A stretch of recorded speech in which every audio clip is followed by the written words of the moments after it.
Hey, what's going on, guys? Today I want to talk about once again a blown opportunity to get autographs in person. And if you've watched the last couple videos that I've done about autograph collecting, it's starting to be a trend. I've had more blown opportunities than I've had successes in person with celebrities, musicians, whatever it may be. But this one is special in that I won a contest. Back in 2004, I won a contest to fly out from, I live in the Denver area, so to fly out from Denver to a location for the Vans Warped Tour concert. And that was the contest. So at the time, I'm on vacation in southern tip of Texas with my wife, visiting her family. I'm at a mall, I get a phone call, hey, Mr. So-and-so, you've won a trip that you through our magazine. And I was like, oh, that's great, but I'm on vacation. And she says, you have to leave on the 17th, and it's like the 15th of July. It's like, well, I'm in southern Texas right now. I can't make it. I appreciate the fact that I won, but I can't make it. And she lost her mind, the person that contacted me from Westward Magazines, because the tickets were in my name. They were non-transferable. So if I didn't go, nobody got to go. So I told her, let me think about it. I'll call you back. Talked it over with the wife. We'd have to cut our vacation short. Left my in-laws there in their own vehicle, whatever. And we made a beeline from southern Texas back to Denver. We barely had enough time to get to home, change, and we went straight to the airport. And I'm sitting in the airport, and our flight leaves in about half an hour or whatever. And I'm second guessing going because we don't have any contact information for the people we're supposed to meet there. Somebody's supposed to meet us at the airport. You know, like have the name on the sign, you look for the person with the name. We don't have any contact information. If we get there, we don't find this person, we have nobody to call. So it would be up to us, and we were flat broke. We might have had enough money for a rental car, but probably not the gas to get back from. So Salt Lake City to Denver is not that far, but it was a big thing to us. So I was hemming and hawing, and man, should we go, should we not? And I'm like, what the hell? You only live once. This might be a good thing. So we get on the flight, we end up in Salt Lake City. And if you've never been to Salt Lake City, once you get outside, the first thing you notice is the sulfur. The smell everywhere. And once I was there for most of the day, I was used to it. But man, it hits you. It's something you're not used to unless you live there. But anyway, the person was in the airport, had the sign with our family name on it. And she was an employee of the Vans Warped Tour. And she took us from the airport to the fairgrounds where the show was. It's not one concert, it's several concerts, obviously. And we got our VIP passes right there. And to think this is the 10th anniversary of the Vans Warped Tour in 2004, and it's been 14 years since then. It's 24, next year's 25 years. That's insane. We got our VIP passes. We get there, we're checking out the shows, the booths, stuff for sale, this and that. And at the time I have my trusty flip phone, my Samsung flip phone. This is the best camera I have, and I'm on fumes for my charge because I have my charger, but no place to charge it at the time. And after we were there for a couple hours, the novelty of being at the Vans Warped Tour kind of wore off, and we were just melting. Everybody was taking up the shade, and I wasn't really concerned about the people I was watching and this and that. But the employees there let us know, my wife and I, that we could eat with the groups, the bands. And this is opportunity number one where I blew it badly. And at the time, I didn't really know any of the bands at the Vans Warped Tour. Maybe you've heard of a couple at the time, but I wasn't really a fan. I was more about winning the contest, which I did. So all these guys that have been out there playing all day on the stage, they're sitting back there. It's kind of like a cafeteria style setup. It's nothing glamorous, believe me. And we're in line with all these guys from these groups and this and that. And I've looked this up before, and I just looked it up today just to refresh my memory. Some of the bands that were there were NoFX, Bad Religion, Coheed and Cambria, and My Chemical Romance. And I can almost guarantee I remember seeing My Chemical Romance perform that day, earlier on in the day. But like I said, I wasn't a fan. I wouldn't recognize anybody from the group if they were sitting next to me, which most likely they were. So if I had done any research ahead of time, which I didn't have any time to, obviously, they called us one day, we got to be in Denver 2 days later, and a couple hours later after that, we're in Salt Lake City. So I didn't really have a lot of time to do any research, and I wasn't a fan of the music, but those types of bands were there all around us, and it, it's quickly apparent once they're off stage, they're just regular people like you and me, whoever, and they put the performer mask back on or whatever and get back on stage. But to have those kind of groups that I know about now, like I said, NoFX, Bad Religion, Coheed and Cambria, and especially My Chemical Romance, that would have been a great autograph to get. And these guys might have been sitting right next to me.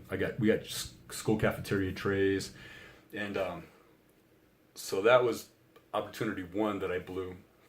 And a cool thing about being backstage at the Warped Tour, and I don't think this was sold as to the general public. I remember these being in coolers for the entertainers behind the scenes, and it's the Vans Warped Tour water, 10-year anniversary tour water.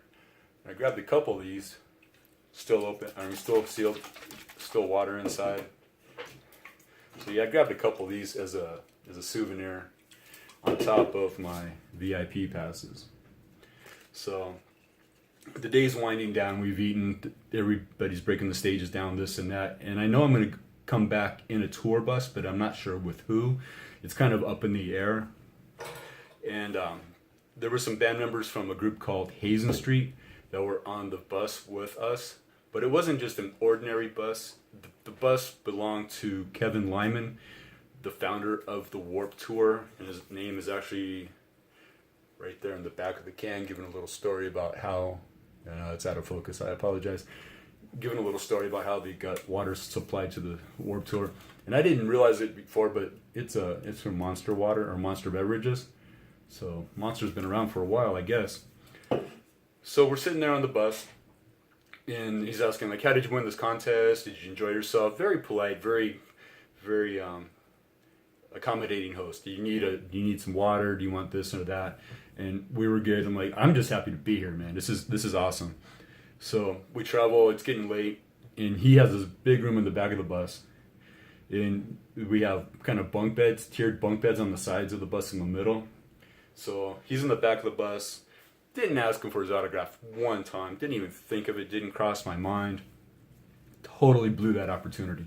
So the groups in the bands, and the founder of the Warped Tour are right there in front of me, and I choked both times. And on the way back, we have to sleep on the bus, and we wake up and we're still on our way back to Denver.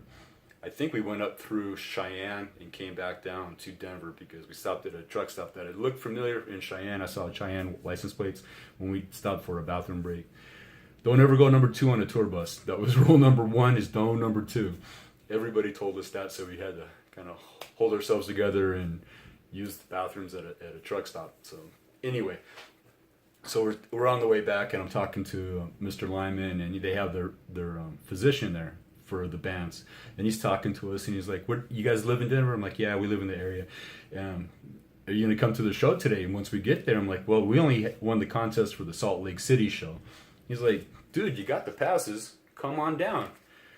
So we got home, called my sister-in-law. She's watching our kids. I said, "Bring the kids down." They were little at the time, and we hung out with the Vans Warped Tour for day number 2. And Kevin Lyman is very, he doesn't stand out in the crowd. He blends right in. He's got a fat tire bike, beach cruiser. He jumps on that to cruise around and see how everything's going, the bands, if everything's going right, because it's his show, right? So I saw him twice on the bus and cruising around on his bike, and I totally blew it out my ass for the autograph request. And I was already collecting autographs in 2004.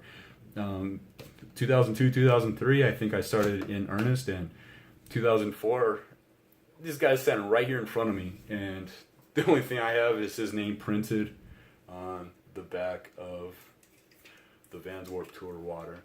I do have one photo. They have a person that works for the tour. They walk around. At the time, it was an instant camera.